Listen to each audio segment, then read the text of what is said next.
proses menjadi lawyer itu sebelumnya juga berliku-liku juga seperti yang saya katakan tadi. Jadi sempat jadi jurnalis juga beberapa tahun itu ya. Itu kita motonya adalah belajar. Kita belajar, dan ketika kita di jurnalis dulu, kita juga mendapatkan ilmu, mendapatkan jaringan.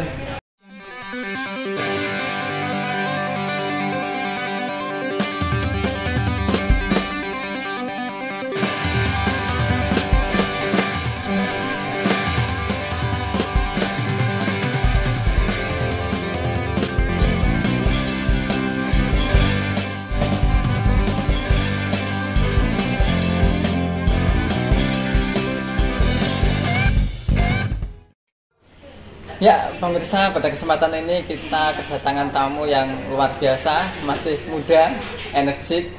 Beliau adalah pakar hukum dan juga konsultan hukum. Ya. Siapa beliau? Lebih dekatnya, mari kita sapa beliaunya.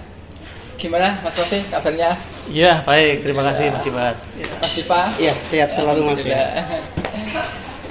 Sebelumnya bisa dikenalkan, Mas Rofi ini sebenarnya pakar hukum di bidang apa? Ya, terima kasih Mas Ibat dan pemirsa. Saya sebenarnya sebelum jadi lawyer itu ada berliku-liku yang kami lalui ya. Dan sampai saat ini saya jadi lawyer.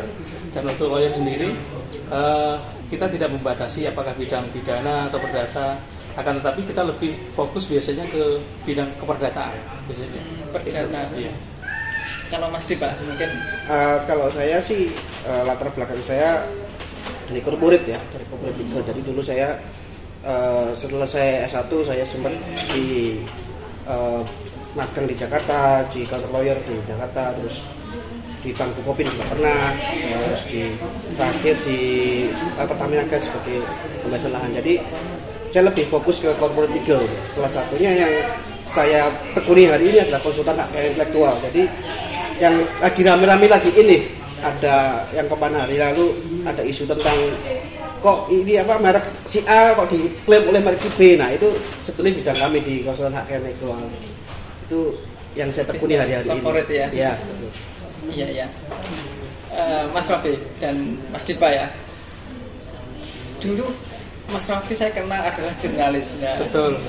Kenapa sekarang jadi lawyer dan kenapa memilih profesi sebagai lawyer? Bisa dijelaskan mungkin? Ya, memang untuk proses menjadi lawyer itu sebelumnya juga berliku-liku juga seperti yang saya katakan tadi. Jadi sempat jadi jurnalis juga beberapa tahun itu ya. Itu kita motonya adalah belajar. Kita belajar, dan ketika kita di jurnalis dulu, kita juga mendapatkan ilmu, mendapatkan jaringan. Tapi ternyata begini, ketika saya jadi jurnalis dulu, saya itu tahu banyak, tapi tidak banyak tahu. Gitu.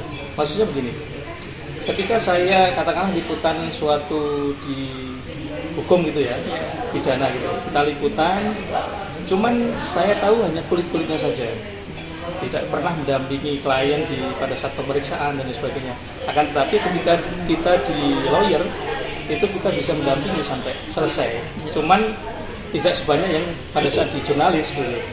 Lebih pelaku juga kalau jurnalis pendampingan tepatnya. Iya. Jangan sampai jadi pelaku juga. Ya. Maksudnya langsung actionnya kalau jurnalis sekedar tahu ya. Iya. Itu kalau jurnalis lebih banyak bertanya gitu. Tapi ya alhamdulillah memang untuk kejenjang lawyer itu ketika saya di jurnalis itu sangat membantu, sangat bermanfaat sekali. Karena ketika kita pendampingan pidana gitu ya, kita tahu bahwa ini katakanlah ini seorang polisi ya, kita akan tahu pangkatnya ini, apakah dia perwira atau bintara, kita akan tahu. Akan tetapi kalau tidak melalui itu di jurnalis itu mungkin ya masih agak bingung dulu. Iya. Jadi perlu waktu. Tapi kalau sudah di jurnalis, jadi langsung tahu. Karena apa? Karena kita sudah terbiasa berkumpul dengan para narasumber gitu. Mas Rofi, di dunia hukum ini sudah berapa tahun ini Mas? Kalau di dunia hukum perkiraan berapa ya? Sekitar 5 mungkin kalau nggak salah. 5 tahun ya. Lupa Jadi saya. pengalaman luar biasa ya, sudah cukup banyak ya. Ya, alhamdulillah. Lumayan teruji ya. Amin. Kalau Mas Dipa mungkin dulu sebelum profesi hukum itu bisa ceritakan profesinya apa, terus kenapa memilih hukum? Dulu sebetulnya kalau profesi advokat itu sudah menjadi impian saya, sudah menjadi jadi visi saya, mimpi saya dari selesai saya sekolah. Jadi kalau misalnya ini guru SMA saya nonton ya, misalnya semak guru Indonesia, ini jago debatnya anak ini gitu. Dulu jago debat ini, saya pernah jadi lomba debat di sekolah itu juara 1 di sekolah antar kelas. Jadi di ya. Jadi waktu saya ditanya sama guru gitu, waktu kelas 2 pilih IPA atau IPS, saya ngomong IPS. Gitu. IPS ya. Karena mimpi saya sudah ingin jadi seorang advokat, seorang lawyer. Sejak SMA ya? Sejak SMA, karena dulu saya punya om juga lawyer juga di sekarang di Jakarta. Om juga lawyer, jadi saya dulu sempat melihat wah pengacara tuh lawyer tuh keren ya. Keren ya, iya. Bisa pengetahuannya bisa luas, dia harus tahu tentang banyak hal, dan dia juga harus kritis juga dengan orang. Segi-segi apa ya, intelijensi dan segala macam itu menyenangkan gitu melihat. Apalagi saya suka nonton kartun itu Detektif Conan. Masuk ya betul. Detektif Conan sama Detektif View itu saya paling suka nonton itu dulu.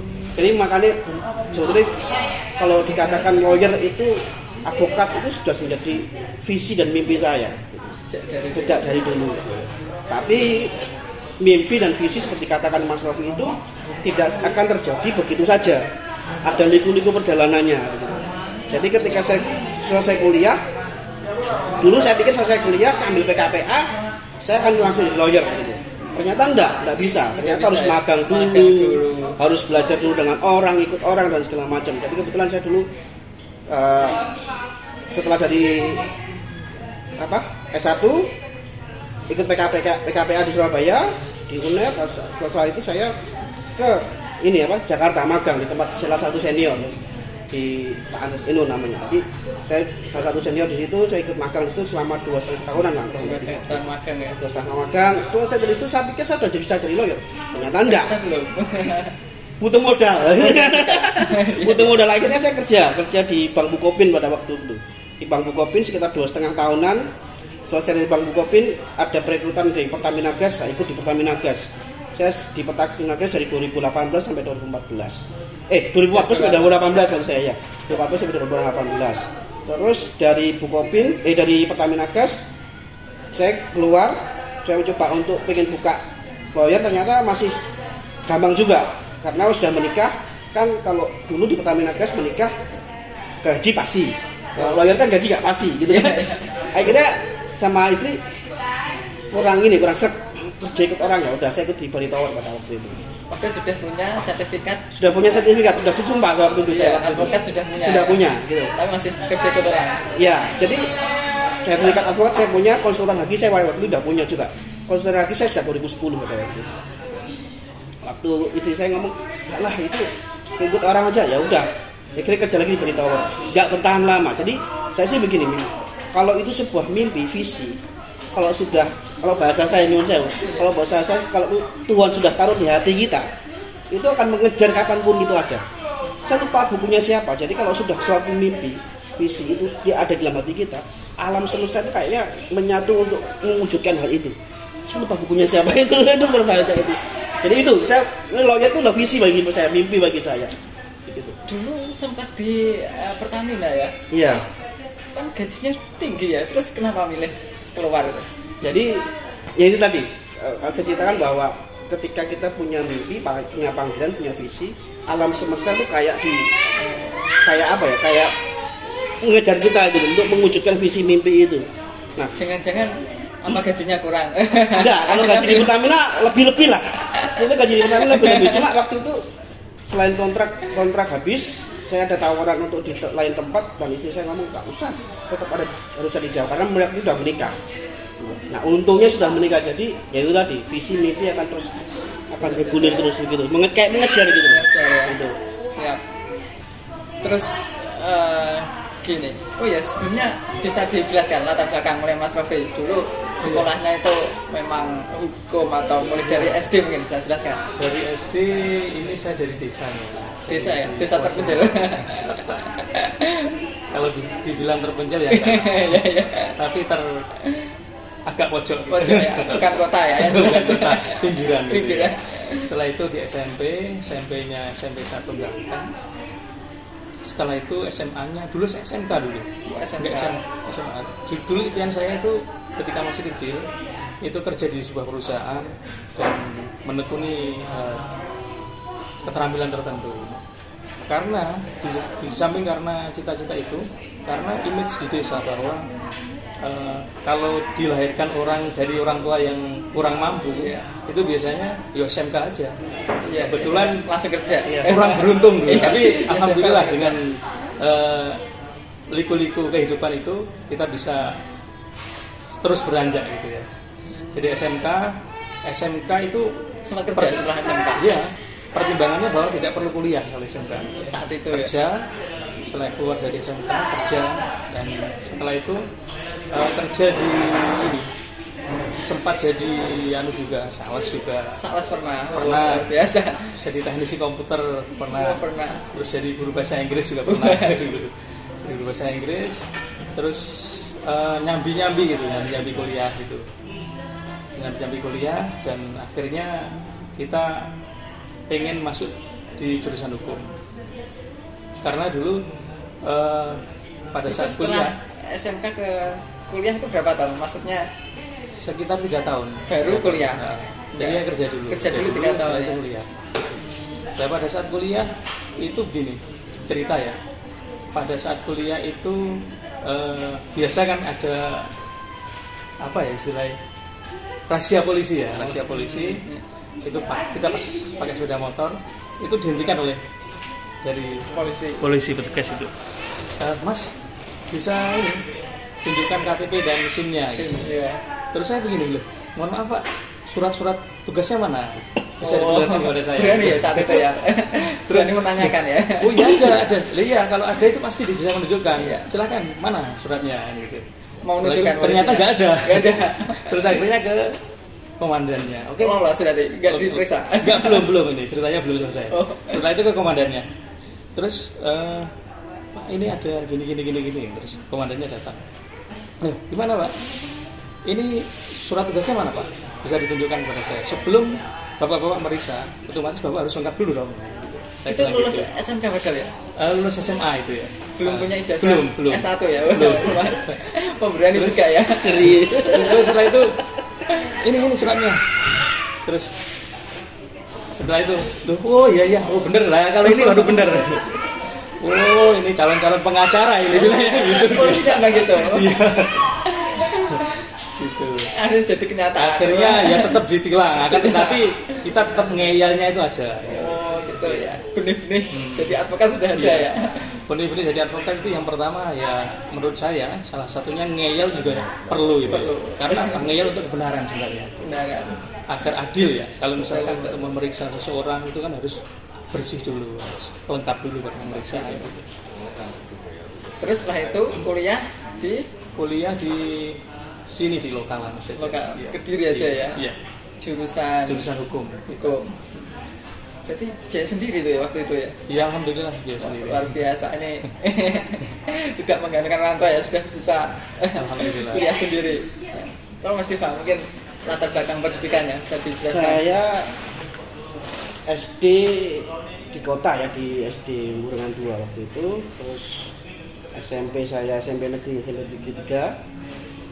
SMA-nya Smart, Agustinus. Kuliah saya S1 di Jogja, di Janabadra waktu itu. Terus habis selesai itu saya ambil profesi PKPA di UNER tahun 2007-2008 kurang lebih lah. Di UNER ya.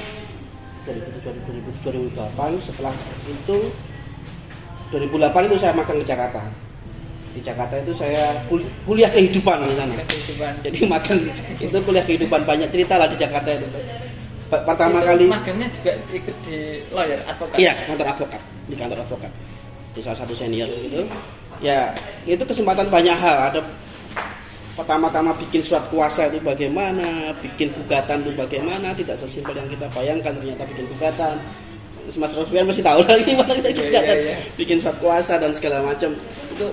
Itu dulu waktu zaman saya waktu di Jakarta, ada sebuah kalimat dalam hati saya ngomong gini, kerja ikut orang itu, tidur itu adalah hal yang paling, tidur itu adalah sebuah mujizat. Jadi lawyer itu kalau tidur itu, kalau gampang bisa tidur, kalau bisa tidur itu bagus, itu mujizat gitu loh.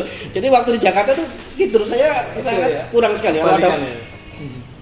Kalau ada nanti saya tunjukin fotonya. Jadi waktu saya magang di Jakarta, tampang saya nggak segemuk sekarang gitu, kurus banget. Pengacara banyak yang kurang tidur ya. Oh iya, pasti. Karena kebawa kasus-kasus itu, dibawa kepikiran atau gimana itu? Mungkin pengalaman kita berbeda sih, pengalaman kita sama Mas Rofian berbeda. Jadi kalau orang kalau dulu sih saya punya seorang rekan gitu kalau ngomong gini, pengacara kok baperan gitu. Oh, iya. Nah tapi bukan begitu sih. Intinya ketika kita menangani sebuah perkara, sebuah case, itu bagi saya, itu case itu harus ada di hati saya. Jadi ketika saya diajarkan ini ketika sama senior saya, bayangin kasus yang kamu pegang, yang kamu tangani ini menimpa kamu sendiri, sehingga kamu sehingga kamu harus maksimal membelanya, sehingga kamu harus maksimal menangani case ini, gitu loh. Saya dulu waktu di Jakarta pernah diginiin. Ketika saya menangani perkara, saya membuat sebuah kesalahan kecil sebetulnya, hanya salah menulisan kata dan segala macam. Saya diginiin, ini nasib orang. Kalau sampai 1x24 jam orang ini tahan, kamu yang harus nemenin orang. Nah itu bagi saya sebuah pengalaman yang enak gitu, yang luar biasa gitu. Jadi ya itu tadi, kalau sampai lawyer dia tidur gampang, terus ininya itu hal yang ajaib bagi saya. Tapi ya saya selalu ngomong sama junior saya ngomong sama teman-teman orang-orang magang di tempat saya ngomong, lawyer itu jarang tidur. Tidur adalah hal yang paling berharga, kalimat saya seperti itu. Itu adalah hal yang paling berharga. Jadi ya itu tadi pasti terkejar deadline. Sidang harus seminggu sekali. Belum kalau menangani beberapa kasus perkara begitu dengan perkara yang berbeda. Ketemu satu hari ketemu orang dengan karakter dan perkara yang berbeda. Itu menjadi stressing tersendiri dari orang lain. Makanya lawyer itu kalau sakitnya itu ada 2, jantung. Kalau nggak jantung ya stroke sama apa?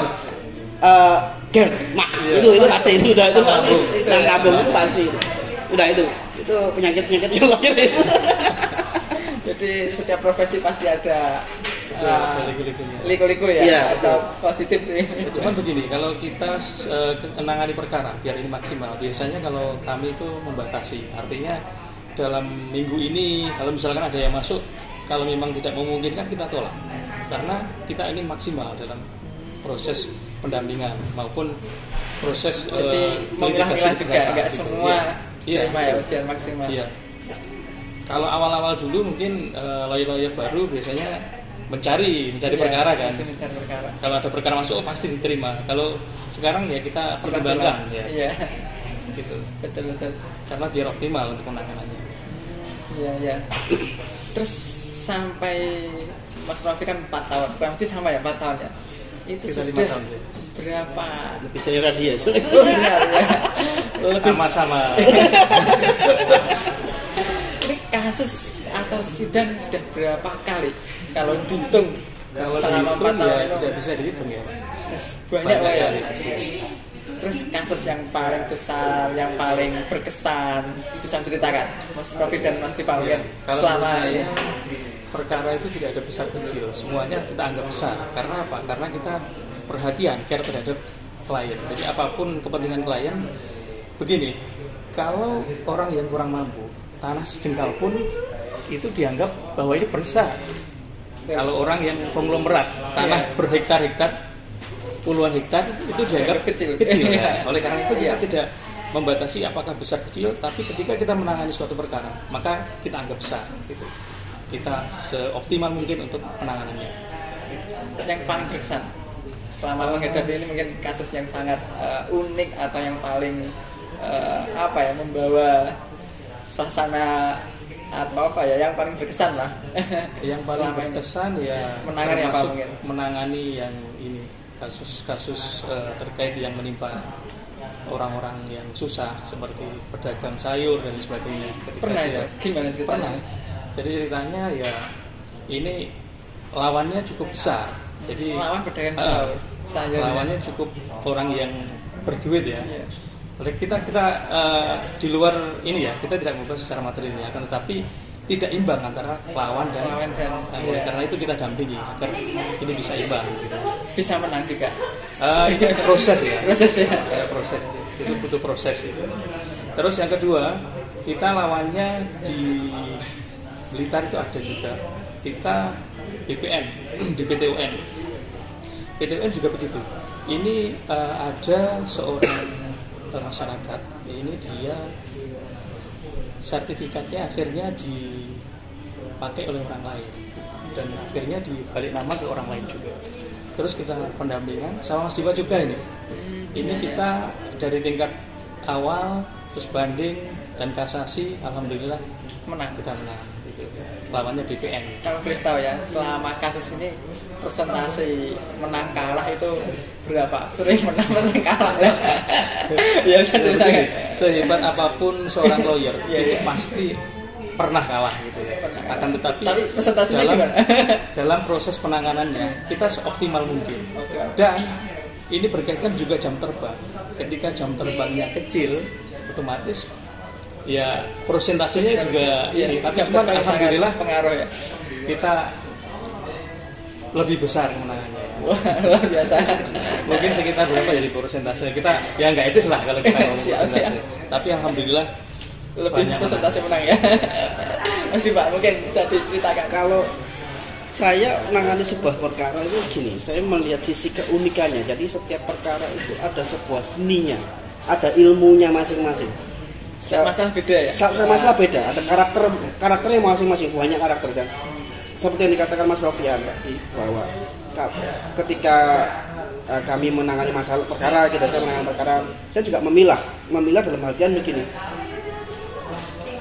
Iyalah perkara pertama kali saya tanda tangani perkara cerai. Iya, saya perkara cerai saya tangani. Pertama kali Perceraian. Ya. Ini pun dulu ya kayak apa ya, kayak ramalan dari yang tadi saya katakan guru mentor saya waktu di Jakarta, dia ngomong gini, nanti perkara kuasa kamu yang kamu tanda tangan pertama kali adalah perkara cerai. Nanti ternyata betul perkara cerai gitu ya. Perceraian. Perkara pertama kali yang saya tangani perceraian. Nah, oke, perkara perceraian. Tapi saya mulai beberapa ini saya mulai menarik diri dari perkara ini. Ada beberapa besar. Bukan begitu, karena begini. Ya seninya perceraian dari sini itu aja gitu loh. Iya, seninya cuma kurang lebih sama. Kalau tidak teman sendiri yang saya teman dekat, sangat dekat atau titipan dari saudara begitu, untuk perkara perceraian saya lebih cenderung tunda gitu. Iya. Nah, nggak diambil ya? Nggak saya ambil, saya kasih ke teman yang lain untuk belajar. Karena perkara perceraian itu simpel sebetulnya. Simpel, terus hukum acaranya juga simpel sekali. Nah, ini untuk belajar ini bagus. Perkara perceraian. Pertama kali saya belajar perkara perceraian. Terus meningkat lagi ke Gonogini, meningkat lagi ke PMH, Wan Prestasi dan segala macam, meningkat lagi ke PTUN. Dan terakhir saya gelutin tentang hak kepemilikan merek. Nah, ini mulai saya pelajari satu-satu, dan setiap perkara itu memiliki karakteristik masing-masing. Seninya itu di situ. Jadi lawyer itu seninya di situ. Kalau saya mengumpamakan itu, kalau orang pesilat itu ya, kembangan jurusnya itu memang boleh sama, tapi cara untuk melakukan seni olah tubuhnya, geraknya itu berbeda-beda masing-masing pesilat. Nah, itulah seninya di lawyer itu beda-beda juga gitu. Saya seninya, makanya sampai hari ini saya menekuni dunia lawyer, saya berpikir bahwa ya setiap lawyer punya seni dan karakteristik masing-masing. Nggak bisa lawyer sana lebih hebat karena itu di jam terbang yang lebih hebat, lebih lama. Bukan karena lebih hebat, karena ilmunya sama. Kalau saya mengumpamakan ini, not gun but man behind gun. Bukan senjatanya yang hebat, tetapi orang yang memainkan senjatanya yang harus dipertanyakan. Ya kan?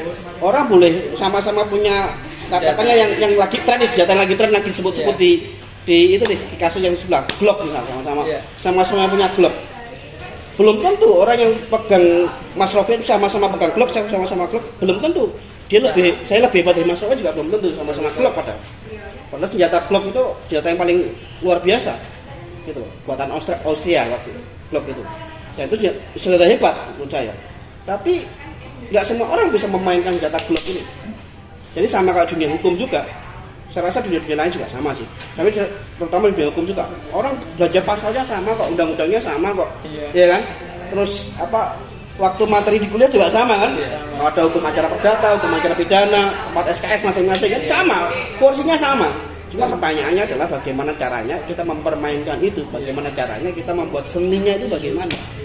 Itu yang menarik di dunia lawyer sebetulnya. Kalau Mas Dipa perumpamannya adalah membawa senjata. Tapi kalau saya perumpamannya gini, ketika kita berhadapan dengan hukum, klien berhadapan dengan hukum, itu sama halnya analoginya ketika berada di ring. Gitu ya. Kalau si seseorang itu tidak punya keahlian jurus-jurus tertentu, silat tertentu atau karate tertentu, itu walaupun dia punya senjata, lawannya yang biasa bertarung tidak punya senjata bisa saja kalah dia. Seni di atas ring itu juga harus dikuasai gitu. Jadi begini, kalau misalkan ada perkara satunya pakai lawyer, satunya dia pakai lawyer lah, kasihan yang satunya ini perlu pendampingan gitu biar imbang. Karena banyak begini, banyak masyarakat ketika dia mandang lawyer itu bilang, oh mahal gitu kan, oh sewa lawyer tuh mahal, sewa ini mahal. Belum nanti lawyer yang begitu tekan kuasa menang kalah tetap bukan masalah itu ya, begitu tekan kuasa ya, kalau menang kalah berarti kan dijalankan kuasanya. Tapi ada beberapa lawyer yang kurang ajar, begitu tekan kuasa nggak dijalankan kuasanya. Nah itu ada itu lagi itu tuh. Ada ya, ada kayak gitu tuh, ada banyak itu ada. Berarti klien harus benar-benar memilih yang betul. Klien harus tahu betul advokat yang benar-benar yang punya integritas ya.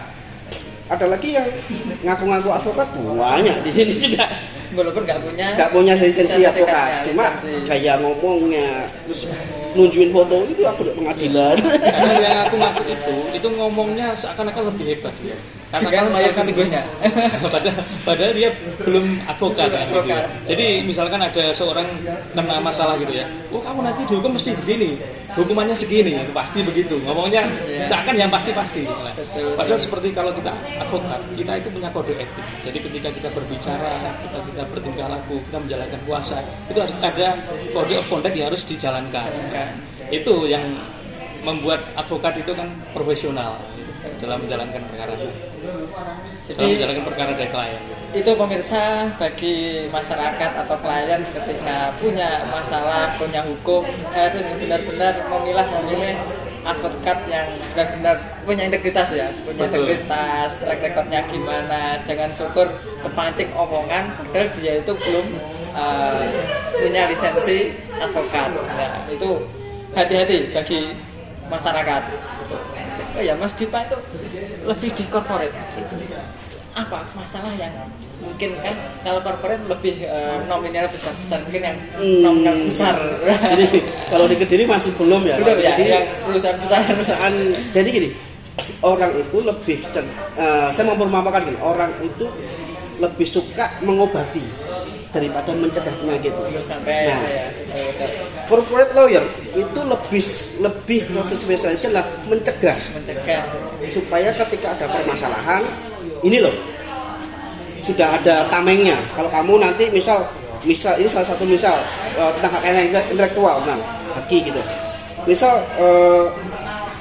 merek katakannya merek apa makanan A gitu ya, merek katakannya makanan A.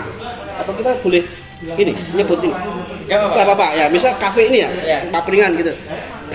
Kelihatannya udah rame, udah bagus gitu. Udah kemana-mana udah dikenal dan segala macam. Ketika orang berpikir bahwa nggak perlulah didaftarkan merek dan segala macam, ini celah. Orang bisa melihat, loh, papringan bagus, rame, daftarin mereknya aja, dibikin merek. Sistem pendaftaran merek itu first to file. Siapa mendaftar lebih dahulu dia yang punya haknya. Yang pertama ya. Yang pertama kali. Nah, ini celah bagi orang. Nah, makanya ketika dia punya corporate lawyer di dalam corporate-nya, dalam usahanya dia, sebelum hal ini terjadi sudah ada cakak-cakaknya duluan, ada pelindungan hukum duluan. Bukan hanya sekedar masalah merek aja, hubungan dengan pihak ketiga, misal dengan karyawan, misal kan ada kontrak kerjasamanya. Nah, kita yang mereview itu semua, sehingga ketika ada masalah, kontraknya itu sebagai senjata untuk menanggulangi masalahnya. Nah, kebanyakan nyuwun sewu nih, kebanyakan nih usaha-usaha di Kediri kebanyakan itu lebih baik ini. Oh, nanti aja lah kalau udah ada masalah baru kita sewa lawyer. Nah, ini malah nggak apa-apa sih, saya senang sih. Gitu. Nah, sebetulnya ini. Nah, seharusnya pengertian tentang advokat, tentang lawyer itu bukan hanya sekedar pengobat penyakit, enggak. Tetapi lawyer itu sebagai pencegah penyakit itu supaya tidak terlalu meluas, terlalu melebar. Sehingga ketika ada masalah, oh sudah ada payungnya nih. Misal kalau seandainya papringan ini sudah daftarkan merek, saya bisa cek sih sudah daftarkan belum. Bisa ya. Misal papringan ini sudah daftarkan merek. Suatu ketika ada orang yang iri dengan papringan mau daftar mereknya atau pakai merek papringan, dia bisa somasi tuh. Bisa kena sanksi juga, ya. Ada sanksi pidana maupun perdatanya juga. Gitu loh. Jadi mencegah sebuah masalah itu lebih penting daripada mengobati masalahnya. Karena begitu nanti kita ngobati masalah biaya besar, makanya kita lebih suka kalau masalah itu terjadi daripada kita mencegahnya lebih dahulu, gitu loh. Pengobatan lebih mahal daripada mencegahnya. Begitu. Ya, pemirsa, kita rehat sebentar, kita rehat dulu. Ngopi dulu. Oke, terima kasih.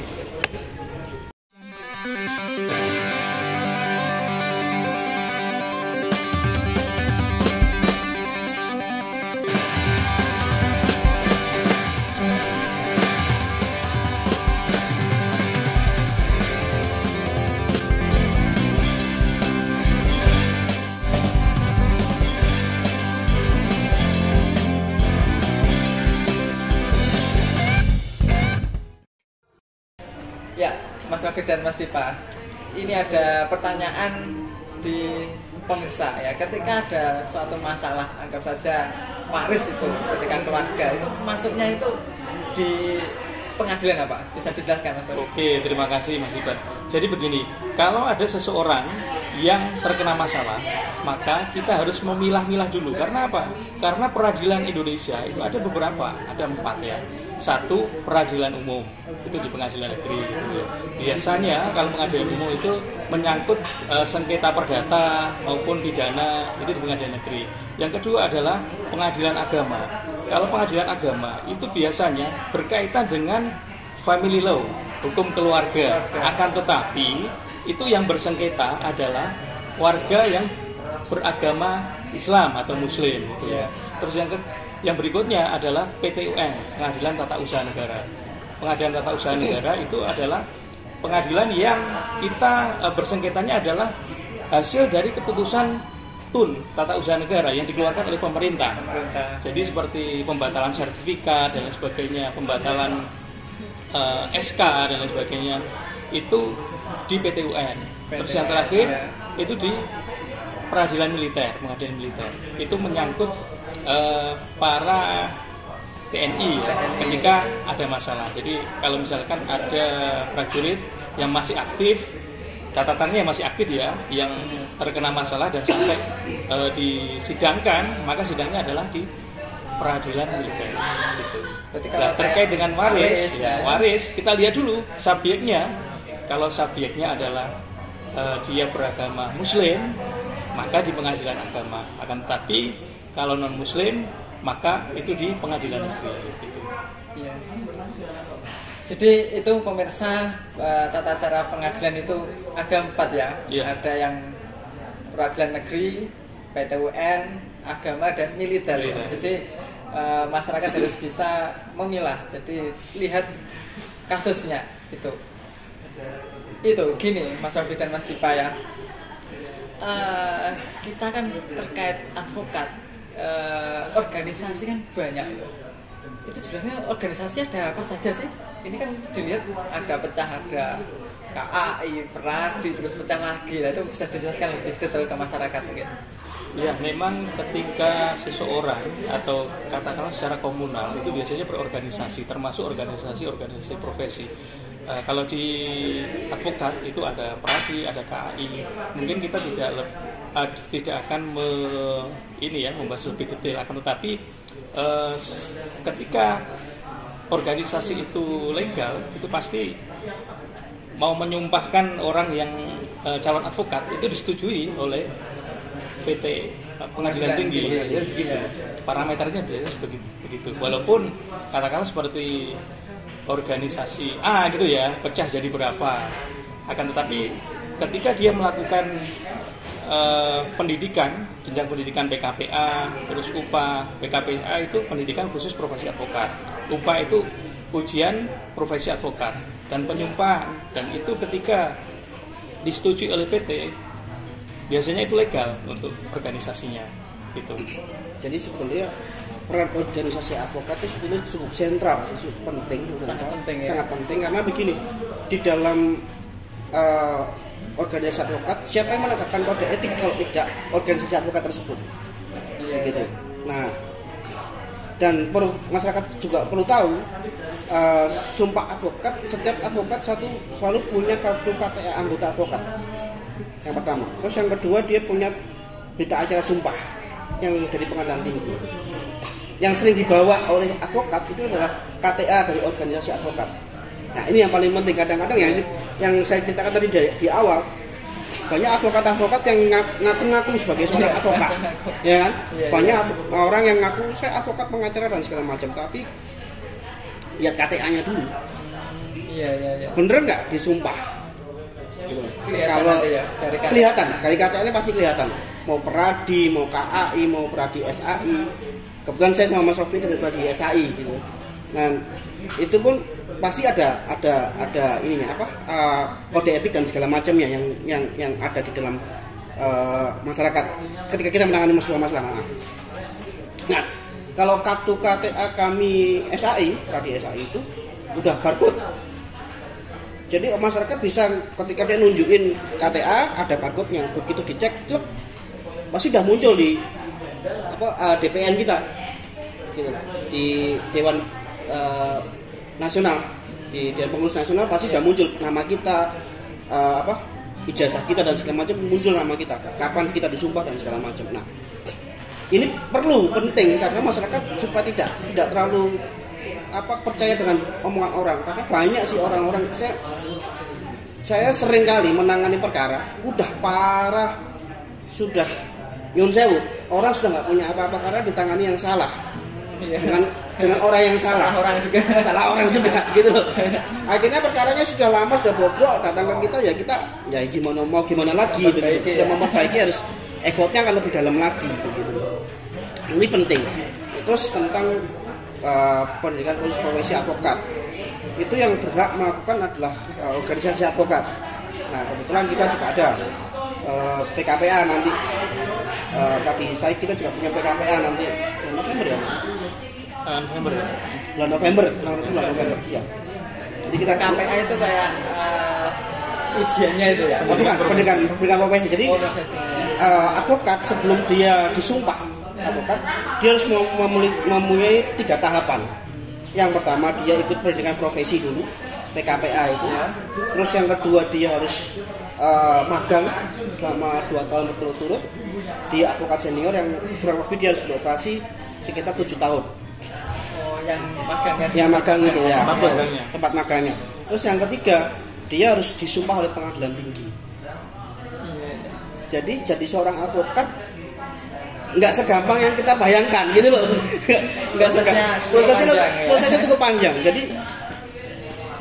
Jadi advokat yang benar-benar dia seorang praktisi yang advokat, dia pasti melampaui 3 hal ini, 3 tahap ini.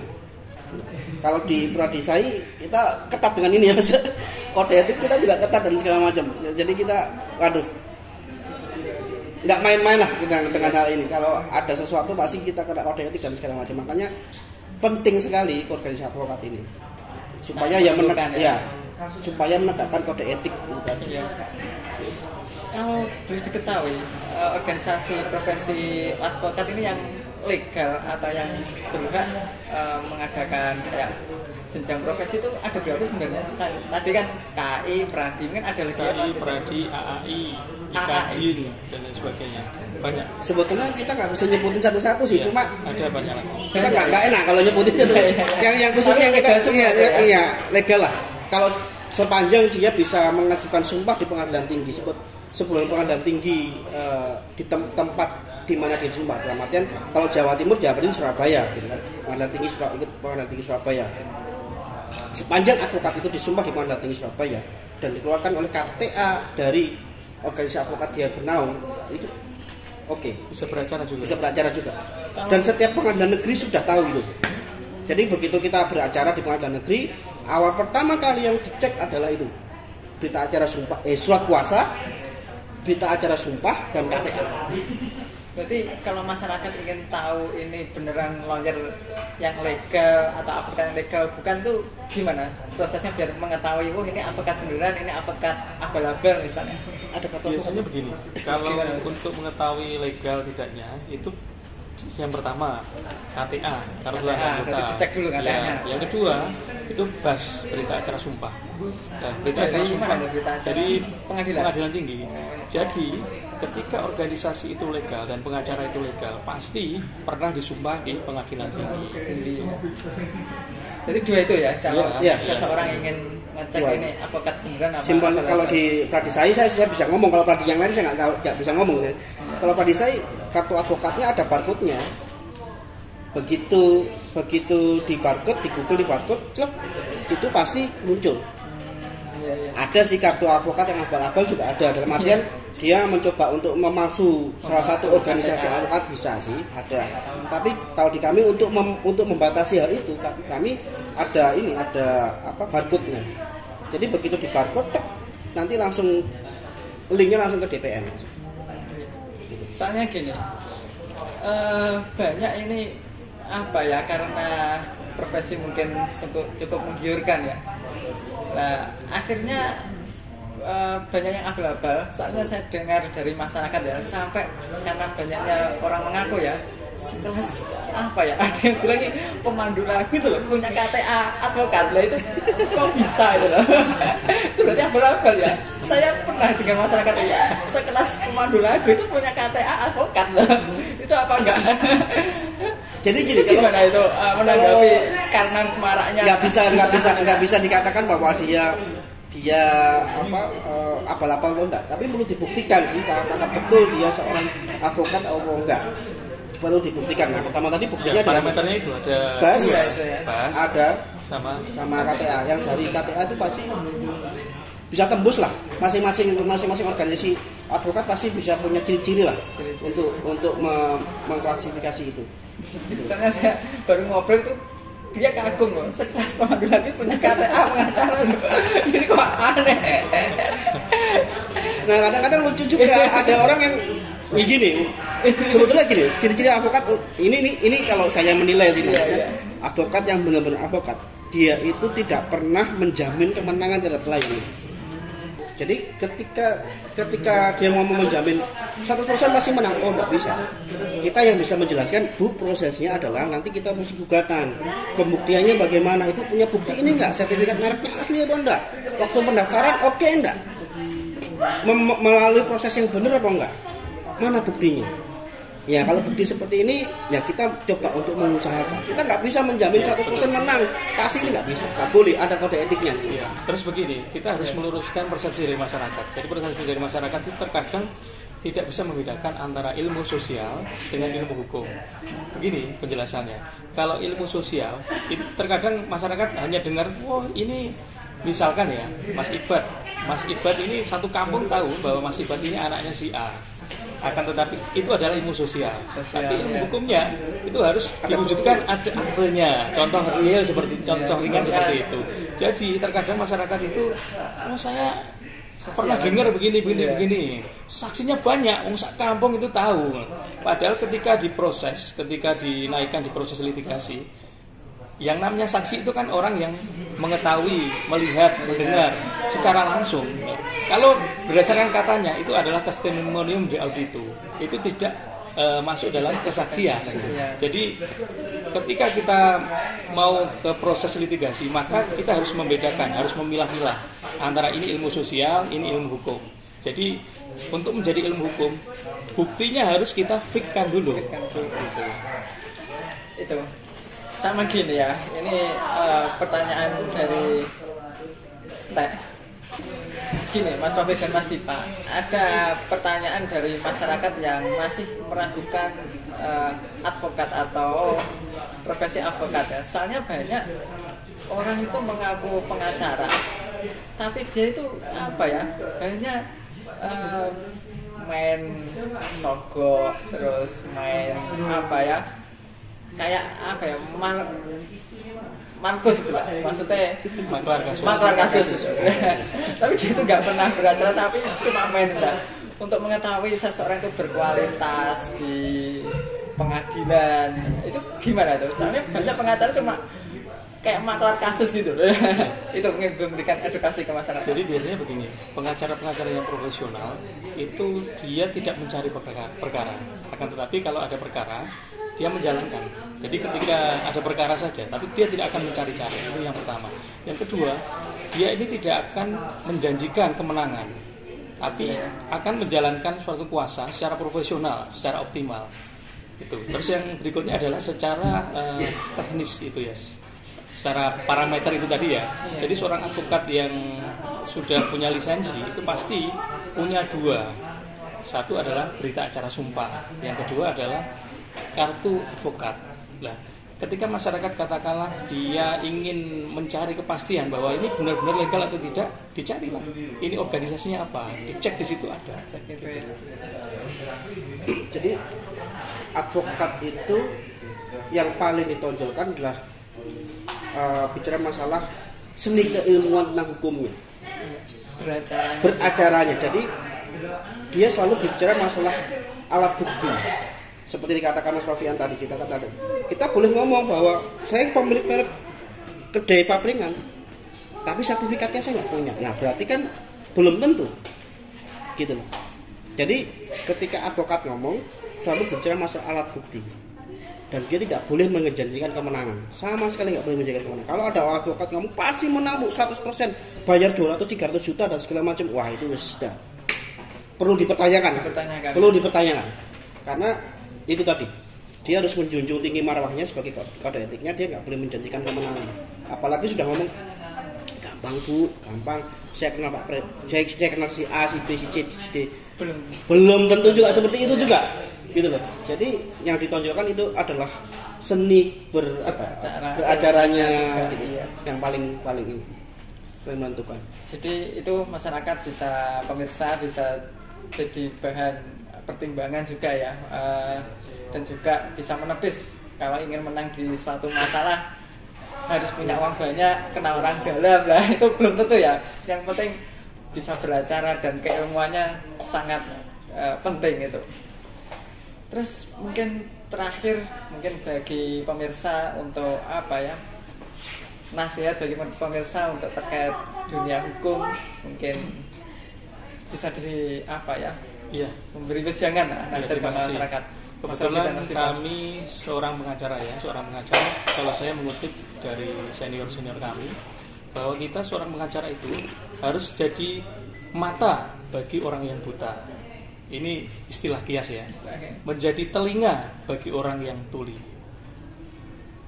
dan menjadi mulut bagi orang yang bisu. Jadi kita bisa menerjemahkan, katakanlah misalkan ada orang yang menjadi korban ketidakadilan, maka kita harus bisa menjadi mata bagi orang yang ini buta hukum, gitu ya. Jadi apapun perkaranya, kita jangan lihat dari nilainya, akan tetapi kita lihat dari ini sangat penting dan ini sangat berharga bagi klien. Oleh karena itu kita tidak boleh menolak dengan alasan misalkan dia tidak punya uang dan sebagainya, gitu. Kalau saya buat adik-adik teman-teman rekan-rekan yang mau jadi seorang advokat, beracara seorang advokat, yang jelas harus punya passionnya. Passionnya, iya. Harus punya passionnya. Kalau dia nggak punya passion untuk terjun di dalam dunia advokat, ya kalau pengen coba-coba jangan. Mahal gitu, habis uang banyak. Tapi kalau menemukan passionnya di dalam dunia advokat, nggak apa-apa. Yang penting adalah menangkap apa yang menjadi visi hidupnya apa, mimpi pribadinya apa. Nah itu kejar. Ya seperti yang saya katakan dari awal tadi, ketika kita sudah menangkap sebuah mimpi visi di hati kita, maka alam semesta itu akan mendukung kita untuk menggenapi itu semua. Apapun itu. Saya sudah lupa tentang visi mimpi advokat ini. Tetapi begitu bahasa saya, begitu Tuhan mengizinkan hal ini terjadi, saya disumpah. Begitu. Jadi mari jangan pernah takut bermimpi dan kejarlah mimpi itu. Ya. Gitu. Demikian tadi. Yes. Keliru kok dulu. Kameranya step. Oh iya. Ini apa wes? Setelah closing ya. Ya. Demikian tadi pemirsa bincang-bincang kita dengan seorang pemuda ahli hukum, pakar hukum, konsultan hukum. Semoga dari perbincangan kita ada manfaatnya yang bisa diambil pelajaran untuk masyarakat. Saya kira cukup sekian. Akhirul kalam. Wassalamualaikum warahmatullahi wabarakatuh. Terima kasih Pak Cipa. Oke, sehat selalu. Terima kasih. Terima kasih.